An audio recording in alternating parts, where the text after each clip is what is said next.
राजधानी भोपाल की उत्तर विधानसभा से एक ही परिवार के चाचा और भतीजे ने नामांकन दाखिल किया। आमिर अकील का कहना है कि कांग्रेस ने मेरे साथ छल किया है, मेरा लिस्ट में नाम था आखिरी तक और कमलनाथ यही कह रहे थे कि आपका नाम मेरी लिस्ट में है। बाद में मुझे टिकट न देकर मेरे भतीजे को दे दिया। वहीं दूसरी तरफ आतीक अकील का कहना है कि वह मेरे चाचा हैं और मेरे चाचा मेरे पिता का कहना मानते हैं, वह हमसे अलग नहीं है।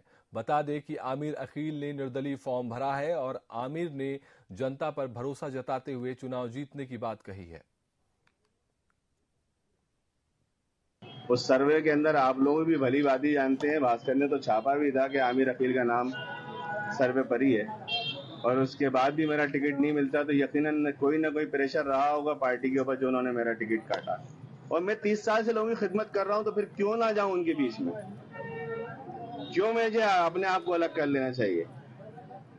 जिस तरह से मैंने काम करा है यहाँ पर, लोगों के साथ कदम ताल करा है, आधी रात के भी किसी ने मुझे फोन किया तो मैंने फोन उठा के बात करी है। मुझे बुलाया, थाने बुलाया तो थाने गया हूँ, कोर्ट बुलाया तो कोर्ट गया हूँ, हॉस्पिटल बुलाया तो हॉस्पिटल गया हूँ। इसके अलावा अगर लगता है कि मुझे नहीं लड़ना चाहिए तो वो रीजन बता दें कि क्यों नहीं लड़ना चाहिए।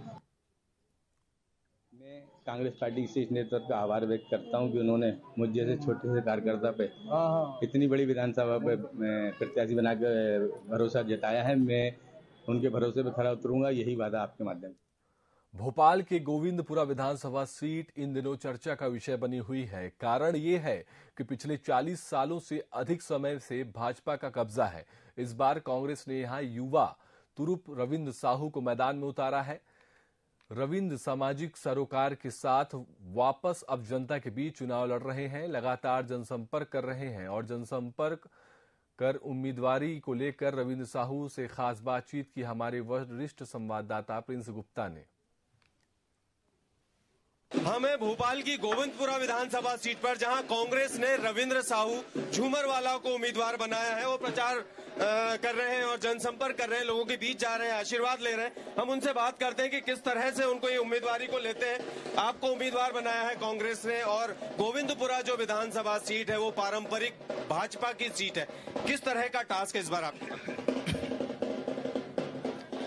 कांग्रेस पार्टी ने मुझ जैसे छोटे से कार्यकर्ता पे भरोसा जताया है और मैं कांग्रेस पार्टी की शीर्ष नेतृत्व को धन्यवाद देता हूं और भरोसा दिलाता हूं कि जो भरोसा उन्होंने मेरे ऊपर छोटे से कार्यकर्ता पे किया है, मैं पूरा उस पर खरा उतरूंगा। और जैसा कि आपने बोला है कि परंपरागत सीट है तो कोई भी चीज हमेशा स्तंभ मतलब फिक्स नहीं होती है। ये समय था, ईश्वर ने मुझे उसके लिए चुना। इस बार इतिहास बदलेगी जनता जनार्दन के आशीर्वाद से। बिल्कुल, आपने कहा कि इतिहास बदलेगा, परंपरा बदलेगी, लेकिन समस्याओं की अगर हम बात करें विधानसभा की, इसकी जो गोविंदपुरा विधानसभा है, आपको लगता है कि जो विधायक है सिटिंग कृष्णा गौर, उन्होंने कितना काम किया और जो काम नहीं किया, जो आप करेंगे जीतते हैं, तो वो कौन सा होगा? 43 वर्ष बहुत बड़ा समय होता है। किसी भी जनप्रतिनिधि के एक ही परिवार और एक ही पार्टी को इतना बड़ा मौका दिया है जनता जनार्दन ने।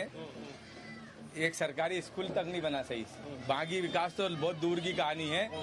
43 साल में एक सरकारी स्कूल नहीं दे पाए, 43 साल में एक अस्पताल नहीं दे पाए, एक सरकारी अच्छा रोड नहीं है, आपका नर्मदा जी का जल नहीं आया है, सीवेज की बहुत सारी प्रॉब्लम और एक बहुत बड़ी समस्या जिसका हमने 1.5 से 2 साल में सर्वे किया है।